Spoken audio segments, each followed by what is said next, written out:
idea, babe. Say, how about a... Ouch. Does that answer your question, buddy?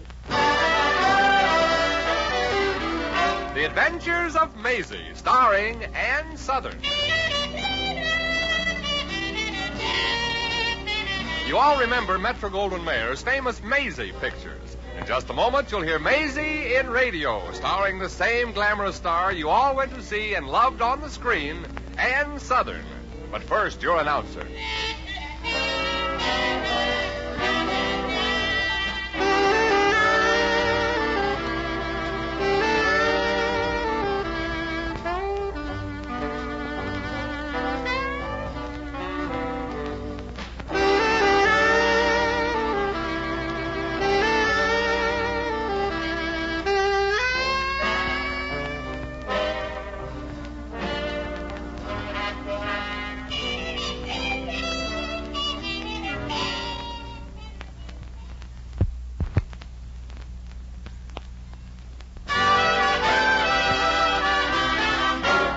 Here's Ann Sothern as Maisie.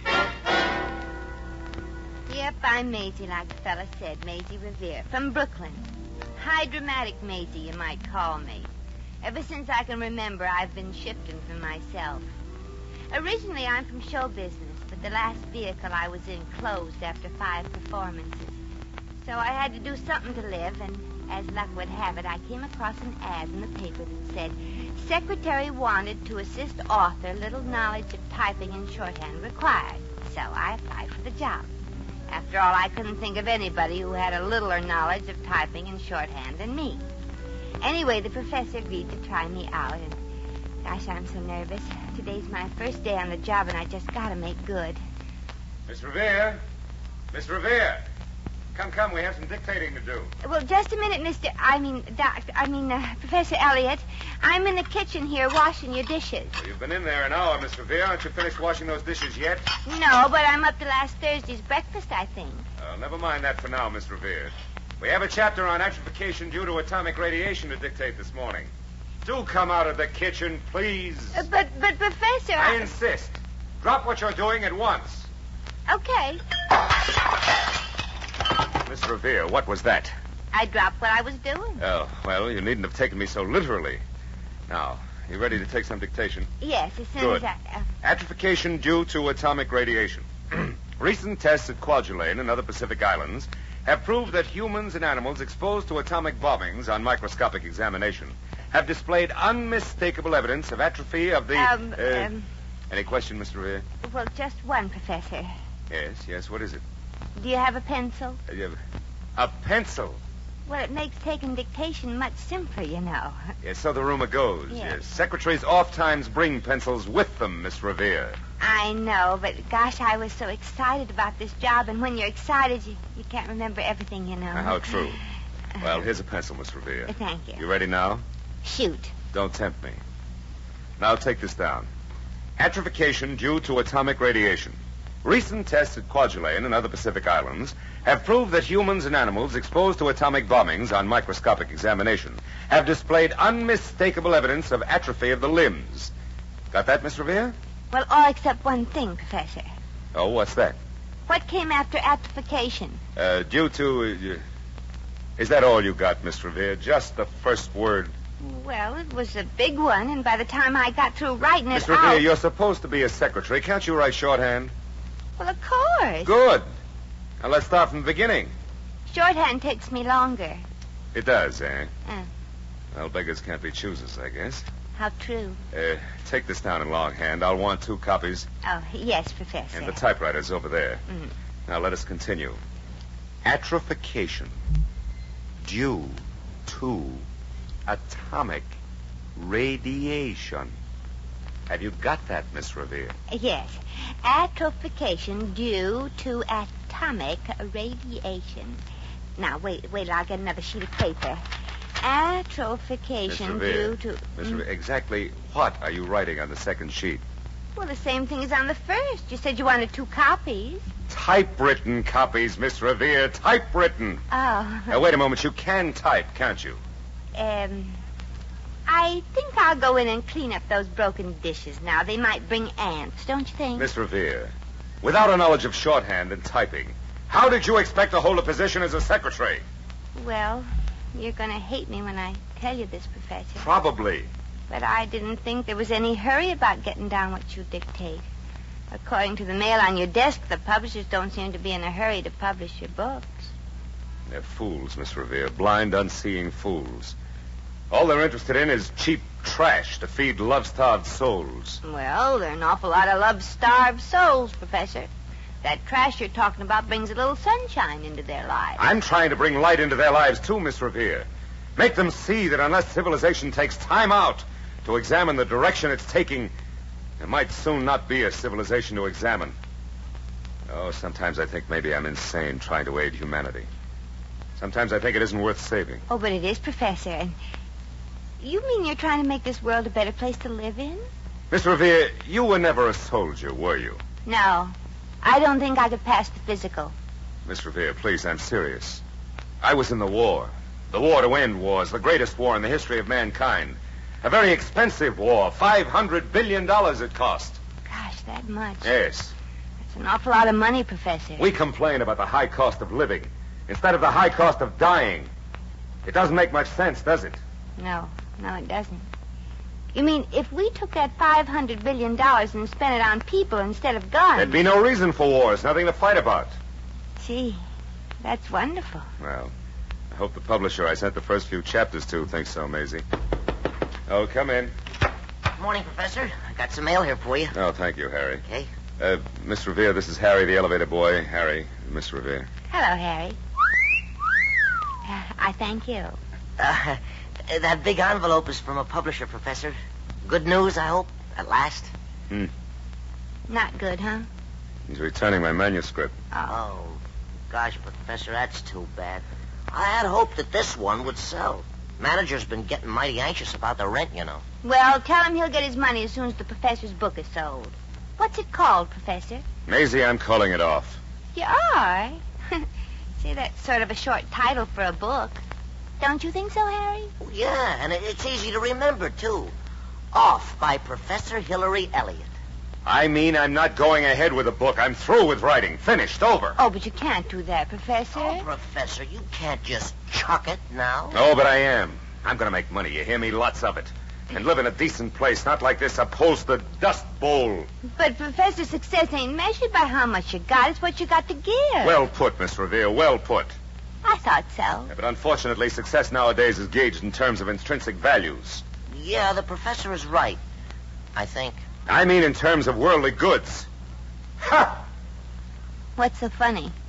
I was just remembering that tomorrow is the anniversary of my entrance into the wide world.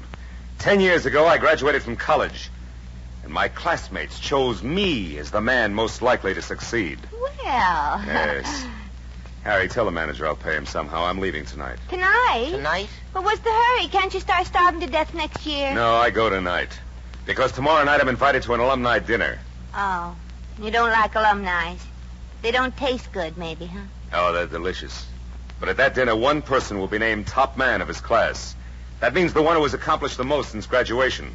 Oh, and you're sad because you think it might not be you, huh? Because I know it won't be me, and I can't blame them. Well, bye now. I'll be back for my thing. Well, now, look, Doc, don't go now. Let's kick this thing around a little longer, say for a couple of years. Yeah, sure, Doc. What's your hurry? Because I'm expecting a fellow graduate to pop in on me today to inquire about my financial assets. I want to save myself the embarrassment of emptying out my pockets and showing it. Oh, gosh, Miss Revere, the professor scrammed in such a hurry he ripped his coat on the doorknob. He's going to look even less successful now. Harry, I've got an idea. The professor is discouraged about his work because he ain't had no recognition, right? Right. And he's disgusted with himself because one of them alumnuses of his graduating class is going to find it out when he gets her. Well, that's where you're wrong, chum. You mean you got a plan to keep the doc from running away, Maisie? Mm-hmm, that I have, Harry. When that man comes from the professor's college class to check on his financial position, Yeah? Doc Elliot's going to be the most successful guy he ever heard about. You mean you're going to make him think the professor is rich? Rich? Harry, when that guy gets a load of the professor's muscles, he's going to think he got them from carrying his money to the bank.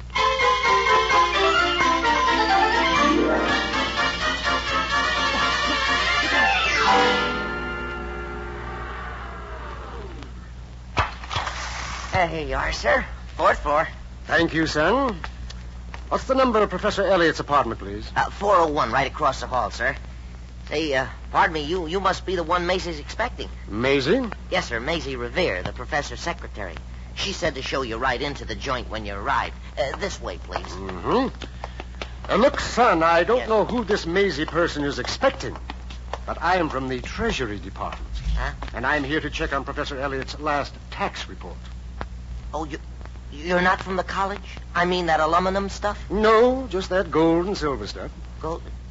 Gosh, you mean the professor owes the government money? No. As a matter of fact, his report showed so little income, he has a refund coming to him, I believe. I'm just here to check further. Oh. Oh, hello, Harry. Sir, I'm sorry to have kept you waiting, but I was busy fixing up my stockings. Cheap pair, you know. Every time I walk, they run. This the fellow, Harry? I'd like to talk to you, Maisie. I'll talk first, son. Bit of a hurry, you know.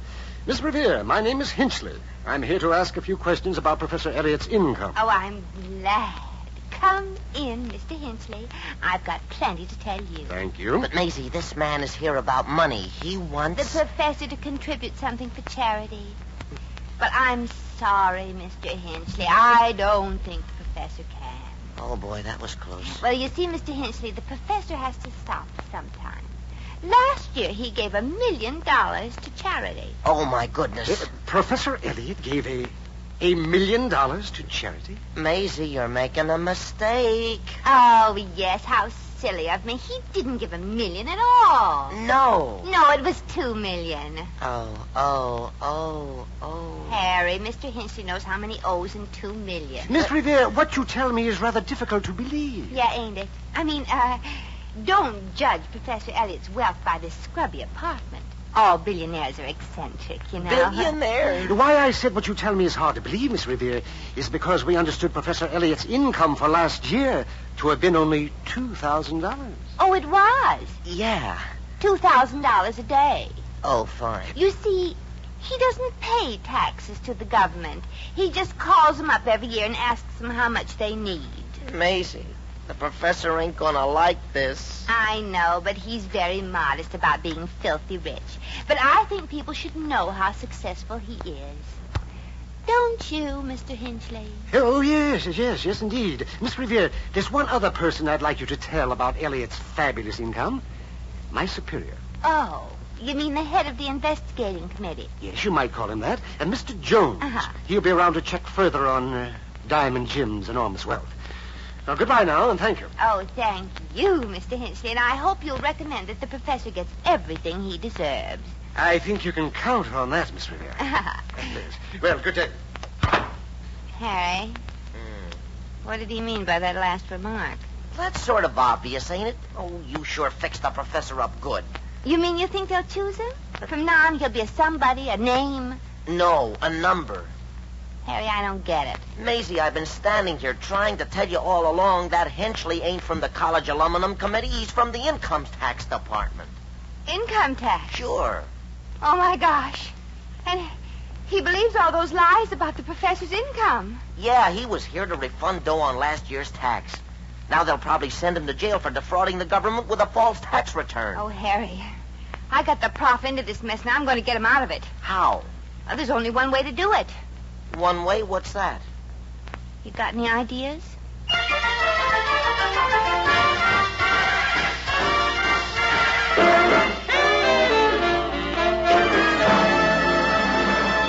The Adventures of Maisie, starring Ann Sothern, will continue in just a moment.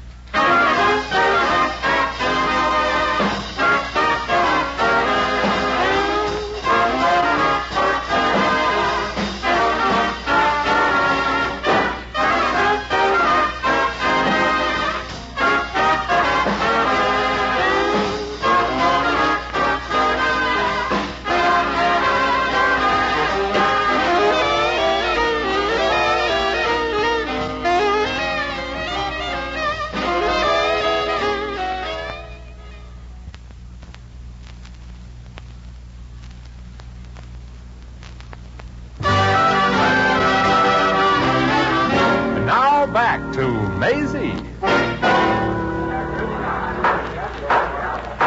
Let us come to order now, gentlemen. Thank you. Fellow alumni, I'm pleased to announce the results of the votes to choose the most successful member of our good old class. Here, here. By unanimous agreement, the committee has decided upon Professor Hillary Elliot. Chairman Jensen, I should like to congratulate the committee on our choice. Of course, others of our esteemed class have been more successful financially in the 10 years since graduation than our confrere, Dr. Elliot.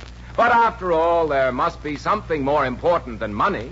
Like what, Mr. Cabot? That's a very good question. In the many years since I've known I'll answer Professor that Elliot... question, Mr. Cabot.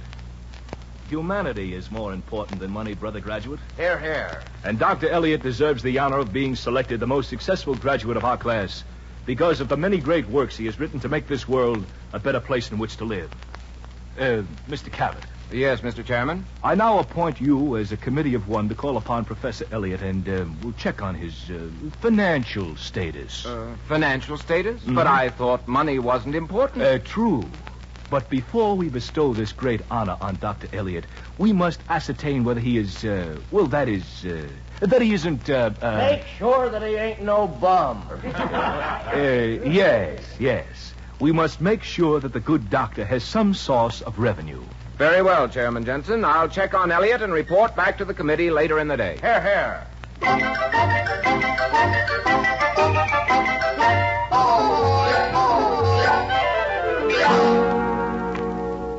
I don't know about your plan, Maisie. Are you sure you know what you're doing? But you know me, Harry. Answer the question. Okay, I'm sure. Good. Now, look. That man from the tax department said his superior was coming back for further details. And we've got to make sure he gets the impression that I made a mistake and that the doc is broke. Uh-huh. Uh-oh. That's the superior now. Now, Harry, remember, we got to make him believe that the professor hasn't got a pot to... Yes? Oh, never mind. Come in. Good afternoon. I'm looking for Professor Elliot. What for, Bob? Well, I was sent here to check on his financial condition. Ah, that bum owe you dough, too? Bum? I was under the impression that Professor Elliot was doing fairly well financially. Fairly well. You hear that, Harry? Oh, yeah. That's a good one. That guy ain't got a dime. Nah, when he goes to the park, they change the signs from do not walk on the grass to do not eat the grass. But this office of his... Oh, it's all going back to the finance company. They sent me here to take back the stuff, Bub. Sure, he hasn't made a payment on it for 8 months. Oh, that's hard to believe. How about 6 months, then? I was led to believe... Look, the poor professor can't make both ends meet. He can't even make one end meet. No, I thought... poor Professor Elliot spends all his time in the park by the lake. Oh, but and I'm watching the kids throw stale bread to the ducks. Yeah, it's a good thing he can outswim the ducks, or else he'd starve. Oh, I've heard enough. Thank goodness. Poor chap. This certainly changes everything as far as Professor Elliot is concerned. Good day. I have to make my report. Au revoir, mademoiselle. The same to you, senor.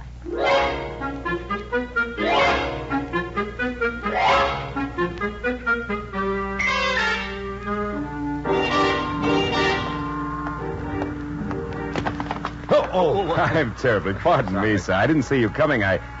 Sam Cabot, of all people. Oh, hello, Elliot. I'm glad I ran into you, Sam. Say, how about a cup of coffee? Oh, sure, Elliot. For a fellow classmate, anything. Here's a dime. What is this? Oh, you needn't be so proud with me, Elliot. I know. No, what? About how broke and hungry you are. Too bad, too. Now I'm afraid your election as most successful man of our class is out. You mean you were going to choose me? Yes, on your literary achievements. But when that girl in your office told me that you were, a pauper, well, you know how it is. No, but I'm going to find out.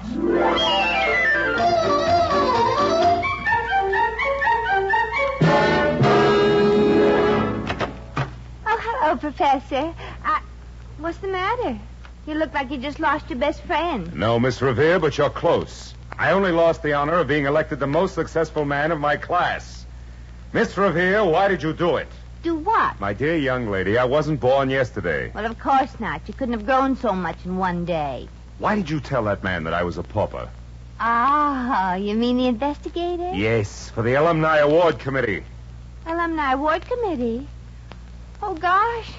I thought he was from... From where?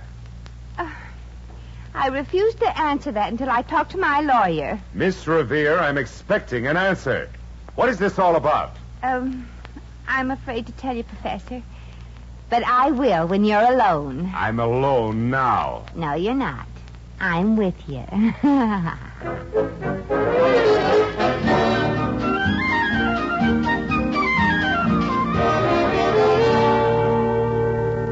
Have you got everything set, Harry? Yeah, I sure have, Maisie. All right. I fixed up a dozen telegrams congratulating Professor Elliot on the great books on peace that he wrote. Okay. I got them from Yale, Harvard, Princeton, William and Mary. William and Mary who? That's a college, Maisie. Oh, yes, of course. I wanted to make sure that you knew. Maisie, I still don't understand how you persuaded that Mr. Jensen to come here. Oh, it was easy. I just got down on my knees and begged him. Oh, you're wonderful, Maisie. He wouldn't come when I tried that. Well, naturally. You don't have my knees. Come in. Oh, good evening, Miss Revere. I'm here as you wished. Oh, do come in, Mr. Jensen. Miss Revere, you had some proof to show me of Professor Elliot's importance in the sciences. Oh, yes, Mr. Chairman. Here, take a chair. Thank you. Read these telegrams. Very impressive. Well, naturally. They were written by great brains. Gee, thanks. Shh, Harry. This one here, Mr. Jensen, was sent to the professor by the principal of Harvard, congratulating him on his work in splitting the atom. Dr. Elliot split the atom? Well, not exactly. He just cracked it a little. Yeah, and after that, even a kid could split it. With a toy hammer, I imagine. Well, I'm back. I've got my ticket and everything. Jensen, what are you doing here? Oh, well, he was just leaving, aren't you, Mr. Jensen, please? No, I do believe I'll stay a while and read these other telegrams of congratulations. Oh, but I'm leaving. I've got a dog to feed. No, you don't, Harry Talbot. You don't have a dog. I'll buy one and then feed it. Miss Revere, what's this telegram thing all about? Well, Professor Elliot, I cannot tell a lie. You can't? No, but I'm going to try. Professor Elliot, you're not going to believe this, but you've suddenly become quite famous. Quite, Elliot. According to these telegrams, you are the idol of such chaps as Georgie Berney Shaw. Who? King Gustav of Sweden. Oh. A half-dozen college presidents. And Willie Shakespeare. Shakespeare? He's dead and buried. Tell him to move over. I'm going to be joining him. Look, Professor... Now, you look, Miss Revere. Haven't you made enough of a... Jerk? Yes. Thanks. Oh, Maisie, you made enough of a fool of me without using telegrams from stooges to make it any worse. But, Professor, all I wanted to do was... Come in. Professor Elliot, I know I'm not smart like you, Oh. but... Pardon me. My name is Jones. I'm looking for Professor Hilary Elliot. I'm Elliot. Good. I am head of the income tax department. Oh, another stooge.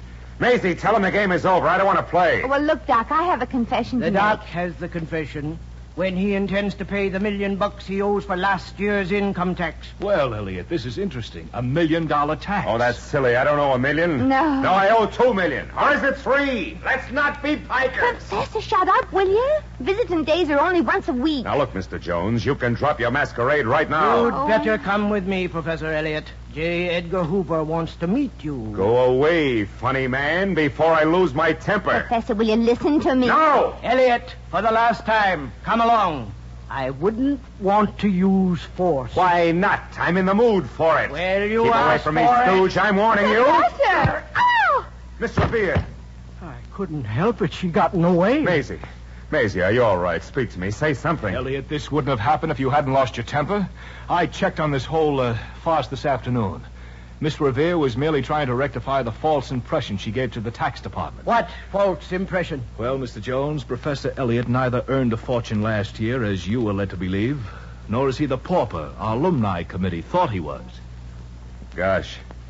And Maisie was just trying to... Looks like it, Doc. She stuck her chin out for you plenty. Yes. Poor child. Lying there so pale. So still. So beautiful. Maisie. Maisie, open your eyes. Mm-hmm. Speak to me just once. Mm-hmm. I'll never give up my work. I'll turn out all the books you want me to. Well, you put that in writing, Professor, and you've got a deal.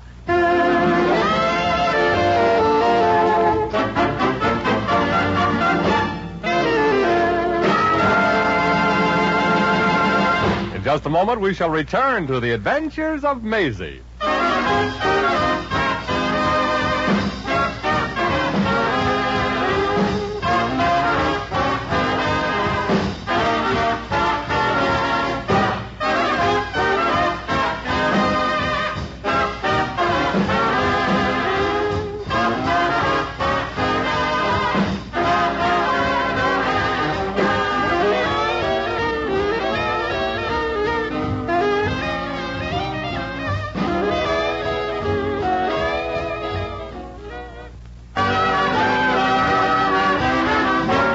Once again, here's Maisie. Well, I couldn't blame the professor for being mad. He had a perfect right.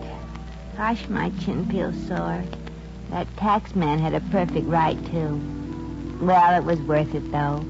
Giving the professor the courage to carry on and help give this world a chance to at least break even with itself. You know, it's a funny thing. Just a few short years ago, all the civilized people in the world were fighting, and the cannibals were at peace.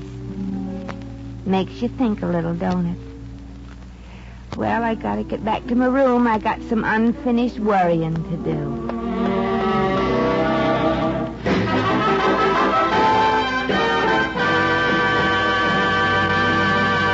You have just heard The Adventures of Maisie, starring Ann Sothern.